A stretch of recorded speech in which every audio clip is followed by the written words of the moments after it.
네, 그러면 융합기초동력학의 회전운동에 대해서 한번 공부하도록 하겠습니다. 자, 회전운동. 자, 우리 동력학에는 특히 회전운동에 대해서 많이 다룹니다. 왜냐하면 기계장치 중에 회전하는 기계가 엄청 많아요.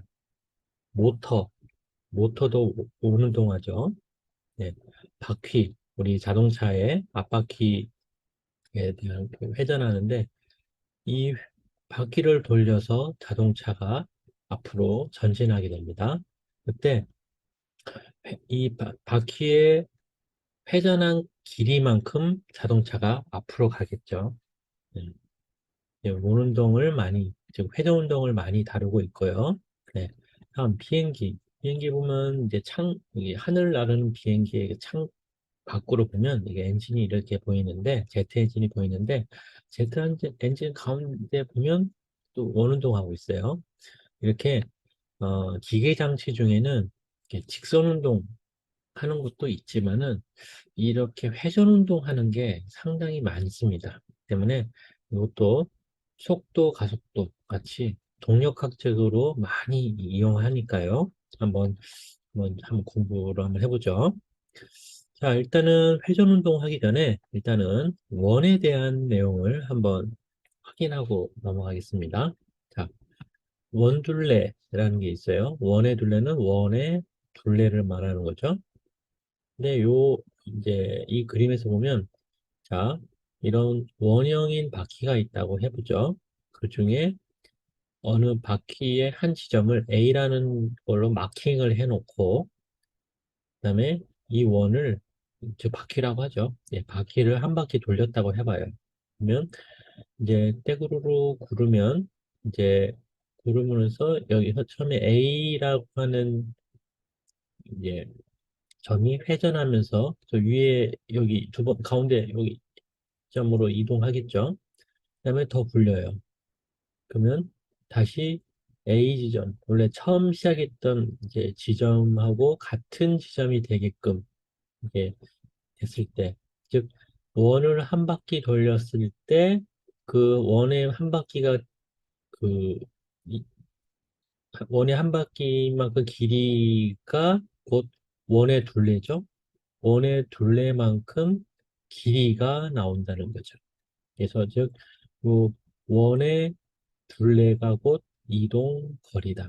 즉 그래서 우리 아까 자동차 바퀴가 한 바퀴 돌았을 돌았다 그러면 이 타이어의 원주 길이만큼 자동차가 앞으로 쭉 그 길이만큼 이동을 한 거라고 이제 보시면 됩니다. 예, 이제 딱 느낌 오시나요? 네. 원의 한 바퀴 이동 거리만큼 한 바퀴 돈 만큼 이제 자동차가 그만큼 이동을 했다는 거를 생각하시면 됩니다. 자, 끝무늬 원주, 즉 원둘레는 원주고 원이 한 바퀴 돌 때까지 길이, 원이 거리가 원주다. 자, 원둘레는 자, 뭐 확인입니다. 어떻게 구하느냐? 지름에다가 파이로 곱해요. 지름 곱하기 파이가 원둘레고요. 그래서 이제 원이 있으면 원에 지름이 있어요.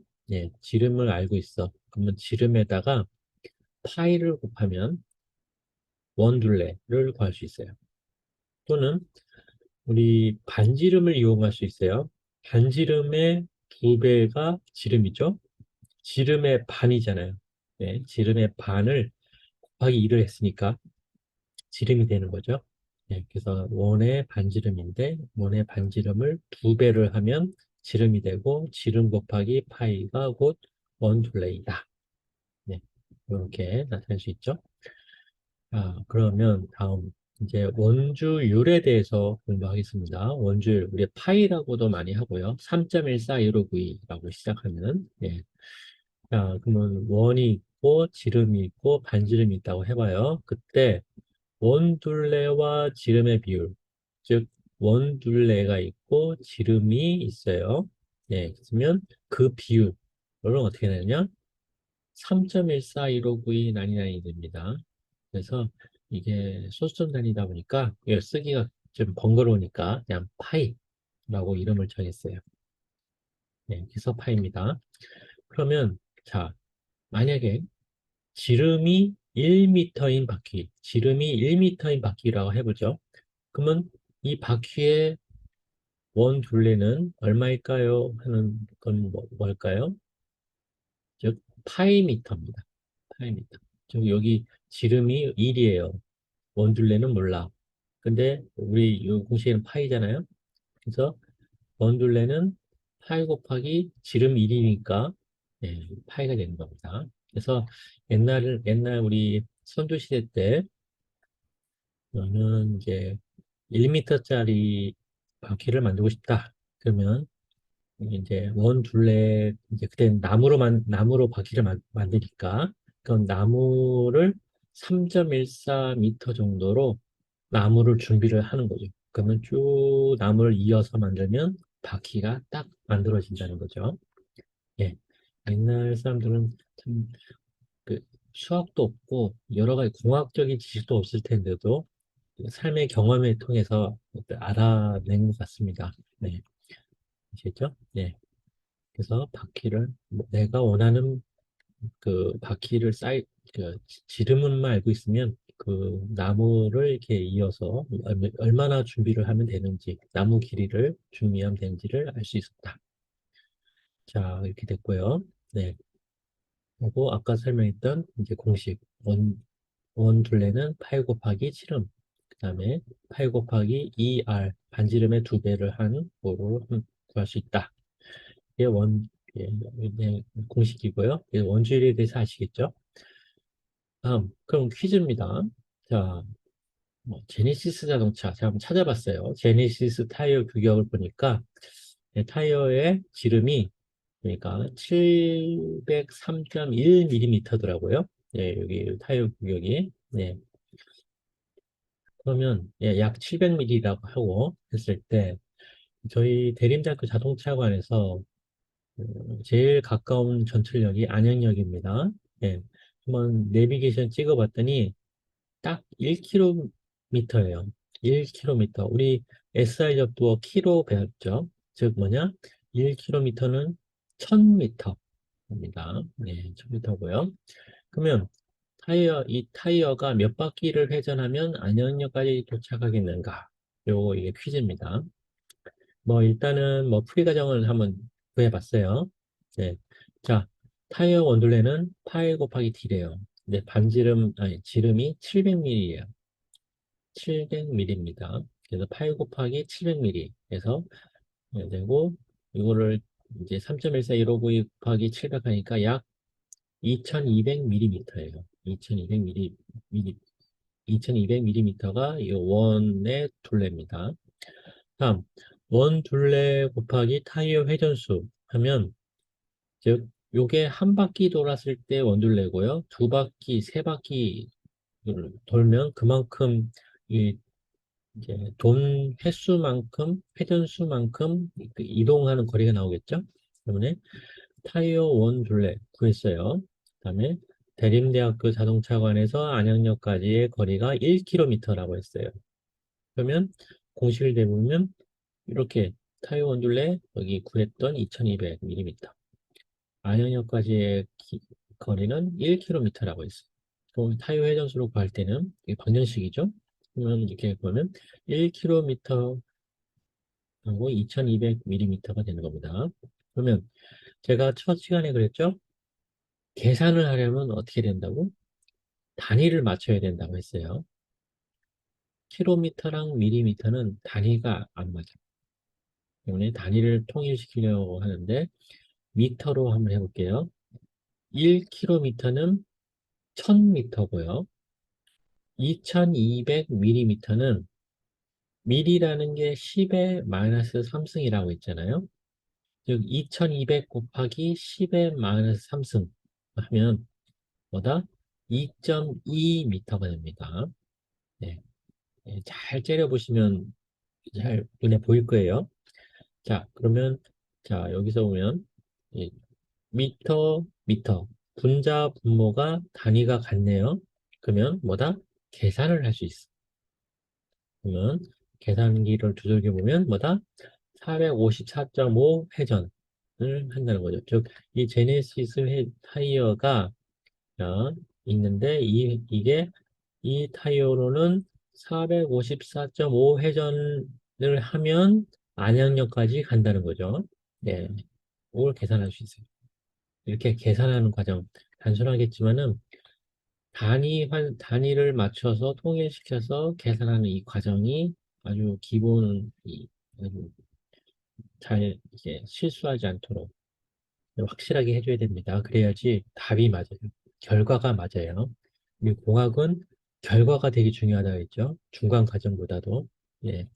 우리는 제품을 만들고 안전한 제품을 만들기 위해서는 아무리 계산과는 맞다 하더라도 답이 틀려버리면 안전 문제가 생길 수 있어요. 그렇기 때문에 결과가 중요하다. 자, 그럼 이걸로 알 수 있는 건 뭐냐면, 자, 여러분들 택시 타실 때 같은 거리인데도 요금이 다를 경험 혹시 한 적 있나요? 같은 거리인데 어떨 때는 5천 원이고 어떨 때는 4천 원이야. 희한하다 생각이 들죠. 예, 그때는 뭐 방법이라는 것보다 그 원인이 뭐냐면 예, 예, 타이어 사이즈가 달라지면 뭐다? 요금이 달라집니다. 왜냐면 우리 택시 요금은 시간, 거리, 병산제예요. 때문에 시간이 막힌 거리랑 뭐 안 막힌 거리랑 그 시간이 걸리잖아요. 뭐 거리에 따라 달라지는데 시간은 뭐 1km니까 뭐 시간 제외하고 거리만 봤을 텐데도 거리만 계산한다면 거리, 거리가 같은데도 택시 요금은 달라진다? 그건 뭐다? 타이어 사이즈가 다르기 때문에 어떤 데는 타이어 사이즈가 자그마한 타이어를 단 자동차는 뭐다? 그만큼 회전을 더 많이 하겠죠. 큰 타이어랑 작은 타이어가 있다 그러면 예를 들어 제네시스가 큰 타이어를 해보죠. 454.5 회전을 했어. 근데 같은 거리라도 직경이 다르면 이 회전하는 회전수가 더 많이 늘어날 거예요. 그래서 작은 타이어는 600 회전을 한다고 해봐요. 그러면 회전을 많이 한 만큼 매다기가 돌아가는 거예요. 그래서 그 가격이 타이어가 작은 택시를 타면 요금을 더 낼 수 있다. 예, 그런 겁니다. 그래서 이게 비약적인 이야기이긴 한데 딱 봤을 때 타이어가 작은 거 탔다. 그러면 요금을 좀 조금 예전보다 좀 더 낼 수도 있습니다. 예. 근데 짧은 거리는 괜찮고, 막 긴 거리일 땐 차이가 있다. 이런 거를 알아두시고요. 예. 그러면 이제 각속도에 대해서 한번 공부를 해보겠습니다. 예, 우리 회전 한 대 있잖아요. 회전. 예. 자, 이거는 각속도, angular velocity. 그래서 angular가 각도는 한문으로는 각속도, 각도 각자예요. 속도는 속도고. 그래서 각속도를 나타냅니다. 저는 이제 각속도라는 거는 시간분의 각속도예요. 회전 각도예요. 예. 그래서 어느 시간 동안, 어느 시간 동안 얼마만큼 각도가 돌았는지를 나타내는 게 각속도입니다.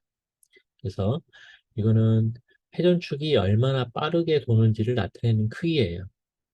그래서 같은 시간인데 회전 각도가 크게 돌 경우 있어요. 예를 들어서 여기가 벌써 한 바퀴를 다 도는 거랑 같은 시간인데 조그만 거랑 봤을 때 이 회전하는 속도가 다르겠죠. 네. 그때 그걸 나타내는 게 각속도다. 그런 거죠. 이 각속도는 단위는 라디안 퍼 세크 그렇습니다. 세크는 초고요. 라디안은 이제 우리가 디그리랑 좀 다른 거예요. 디그리. 우리 일반 각도랑 좀 다른 겁니다. 그래서 이제 이걸 SI 단위 보고요. 또 자동차에서는 참고로 RPM을 씁니다. RPM의 약자는 뭐냐면 Revolution per minute. 1분당 회전수를 나타내는 거예요. 그래서 자동차에 보면 여기 그 대시보드에 쓰면 속도 게이지의 왼쪽, 이 전 세계 거의 동일하더라고요. 왼쪽에 왼 이렇게 0, 1, 2, 3, 4, 5, 7, 8이고 곱하기 1000 RPM 써줬고 이렇게 써졌습니다. 여기 뭐냐면 이게 뭘 뜻하냐면 엔진, 엔진에 보면 이제 크랭크 축이라는 게 있어요. 이 크랭크 축의 회전하는 속도를 나타내는 거예요. 예전에 수동 변속기 지금은 자동차에 보면 수동 변속기, 자동 변속기가 있는데 자동 변속기는 컴퓨터가 알아서 해주니까 자동적으로 해주니까 신경 안 써도 되는데 수동 변속기일 때는 요 RPM 게이지가 좀 중요합니다. 네. 이제 손으로 1단, 2단, 3단 기어를 이렇게 단을 바꿀 때 RPM 게이지를 보면서 이제 기어를 바꿔줘야지 기름은 연료를 적게 들이면서도 엔진을 고출력을 낼 수 있는 뭐 이런 걸 할 때 이걸 보고 많이 해요. 근데 요 크랭크 축이 도는 요 회전하고 있잖아요. 원을 중심으로 회전하고 있잖아요. 그럼 회전하는 이 속도, 이 각속도를 이제 나타낸다. 그래서 1분당 몇 회전을 하느냐. 이거 곱하기 1000이 돼 있잖아요. 예를 들어서 여기에 화살표기 바늘이 3회가 있다 해봐요. 그러면 3 곱하기 1000, 3000 RPM이라는 거죠. 3000 RPM이라는 거는 1분당 3000 회전을 한다는 거고, 1분은 몇 초예요? 60초죠. 60초. 즉, 3000 나누기 60을 60초를 하면 뭐다? 1초당 회전이 50바퀴 한다는 거예요. 50회전. 상당히 빠르죠? 상당히 빠릅니다. 우리 일반 자동차 그렇게 돌아요. 엔진에서 보통 시내주행 또는 할 때는 3000rpm 가까이 하는데, 그러면 1초당 회전을 3000rpm, 3000바퀴를 한다. 아니, 그리고 1초당 50바퀴를 돈다는 거죠. 예. 그때 많이 사용하는데, 너무 1초당이 너무 많으니까 1분당 몇천 rpm 이렇게 많이 사용합니다. 그때 각속도를 사용한다. 예, 아시겠죠? 그러면 각도의 단위를 한번 볼게요. 예, 일단은 우리가 많이 사용하는 30도, 180도 같은 각도를 디그리라고 하고요, 영어로는. 그다음에 예전부터 이 디그리라는 각도가 나오기 전, 옛날 태고 때부터는 뭘 많이 사용했느냐? 라디안을 사용했어요.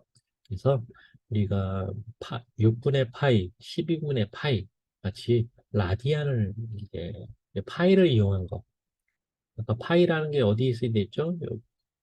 우리 좀 전에 봤던 여기 파이, 이 파이입니다. 지름분의 둘레는 파이. 즉 지름이 1m의 바퀴 원주 길이는 파이다. 아시죠? 그러면 여기서 보면 그 라디안을 이제 파이를 기준으로 많이 사용하는데요. 그러면 1라디안을 정의를 보죠. 그래서 아시는 학생도 있을 텐데 확인 자 다시 할게요. 원에 있어요. 원에 있으면 반지름이 있고 이 반지름의 길이만큼 이 원의 호에 갖다 대요. 즉 그 원의 반지름의 길이만큼 호에 얹었을 때 이 이 끝단 시작점과 끝단 이 끝단을 원의 중심에 연결해 했을 때 요 이루는 각도를 1라디안이라고 합니다. 1라디안 정했어요. 아 그러면 뭐다? 라디안이라는 거는 비율이구나 생각할 수 있습니다. 비율. 뭐냐면 반지름의 이거 반지름 미터 단위죠. 그다음에 호 여기도 길이 미터 단위예요. 미터 약분돼서 비율인 거예요. 이 비율. 예.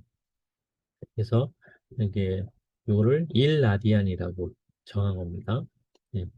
또 옆에 있는 동영상은 뭐 움직이는 거 보면 자 이제 또 곧 시작할 겁니다. 원이 있어요. 자 보시죠. 원에 넘어가라. 그리고 예. 자, 왜 안 넘어가지? 예, 시작합니다. 반지름 있고 반지름 길이만큼 원을 그리고 반지름의 R이라고 했을 때 R의 길이만큼 얹어요. 때 이루는 각도가 1라디안. 그러면 이거 두 배로 하면 2라디안, 3라디안, 반지름은 8라디안. 예, 예. 그다음에 그러니까 원둘레는 2파이 라디안이라고 합니다. 예, 2파이 라디안. 예, 보시죠? 자, 그러면 자, 우리 뭐 원둘레를 했습니다. 자, 그러면 1회전 각도는 뭐냐? 그러면 반지름분의 원의 둘레죠. 근데 반지름분의 원의 둘레인데 원의 둘레가 2파이 r이야. 때문에 r 약분을 하면 뭐다? 파이 라디안이라는 거예요. 즉 2파이 라디안은 그래서 360도다. 그래서 정리를 하면 한 바퀴의 각도는 뭐다? 360도고 360도는 뭐다? 2파이 라디안이다. 이렇게 보시면 돼요. 자, 그러면 2파이 라디안은 360도다. 그러면 우리 보면 뭐 약분되죠. 그럼 파이 라디안은 뭐다? 180도를 나타내요. 그래서 파이 라디안은 180도.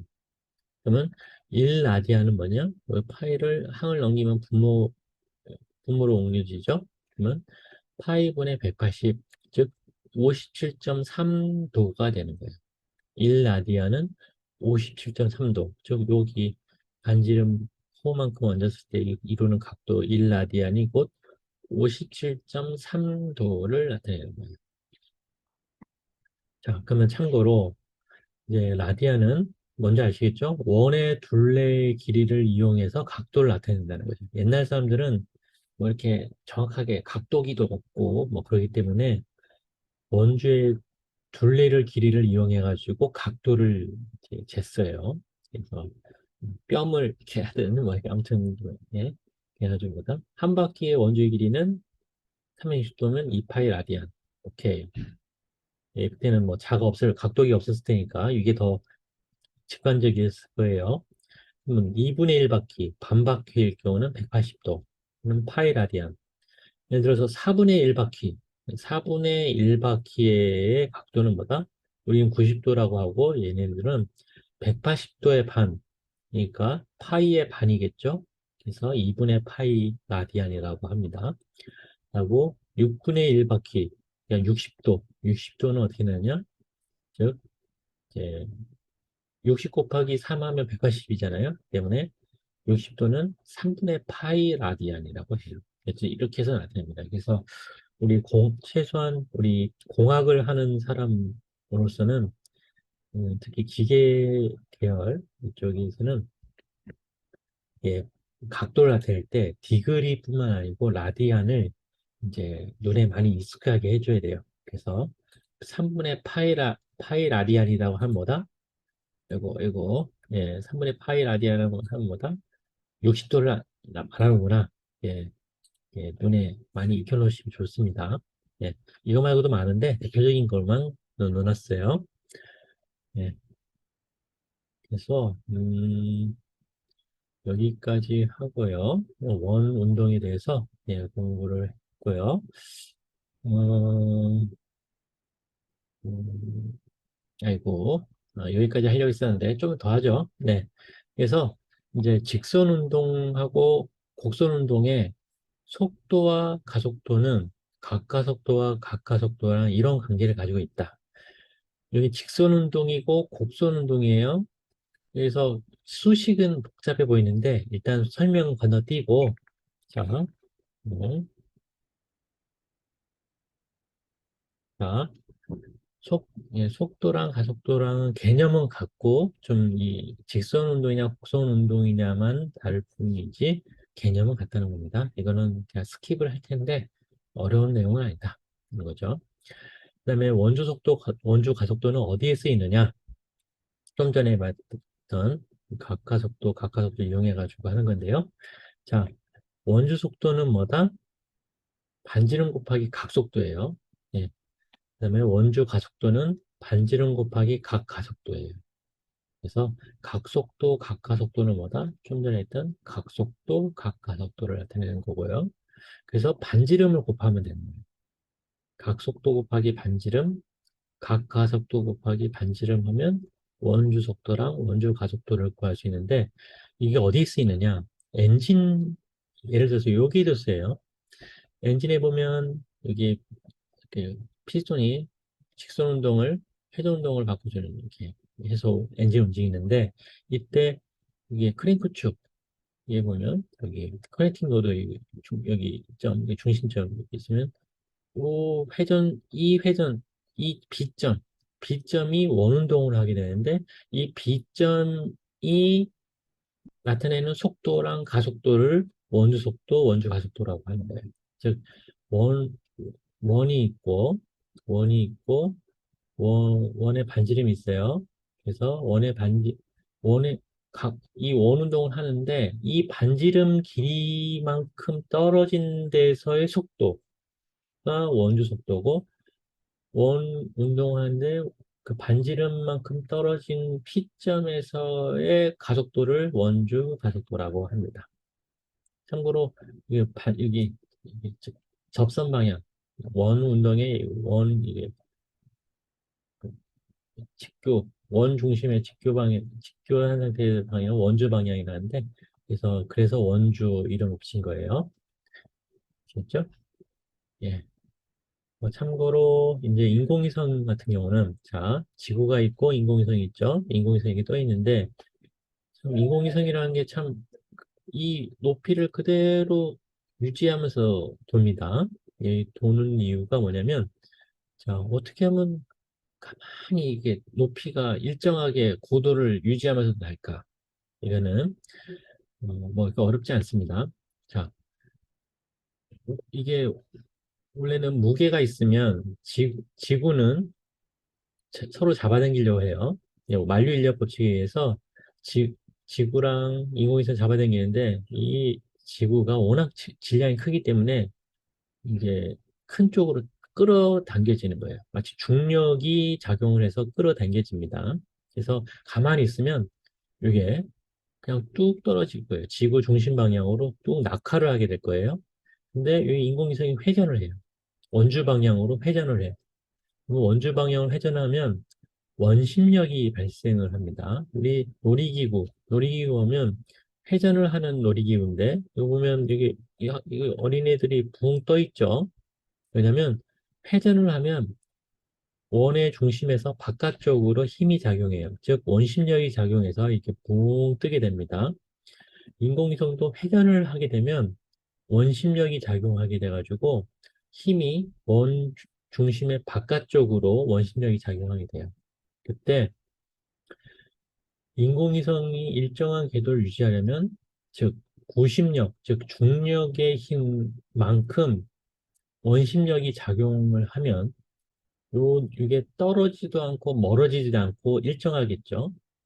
때문에 이, 이 인공위성은 일정한 궤도를 유지할 수 있어요. 즉, 이 속도 조절을 해가지고 회전하는 속도를 조절하면 구심력하고 원심력이 같을 경우가 생깁니다. 예. 예, 이렇게 해서 이 높이를 조정한다. 각가속도와 원심력은 뭐 제가 참고만 해드리겠습니다. 아무튼 이 정도까지 하고요. 예, 우리 원운동에 대해서 한번 공부를 해봤습니다. 아무튼 어쨌어요. 좀 수식을 써서 조금 어려웠을 것 같기도 하고 그런데 잘 째려보면 되게 어렵지 않다는 걸 알 수 있을 거예요. 네, 자 여기까지 하고 마치도록 하겠습니다. 네, 수고했습니다.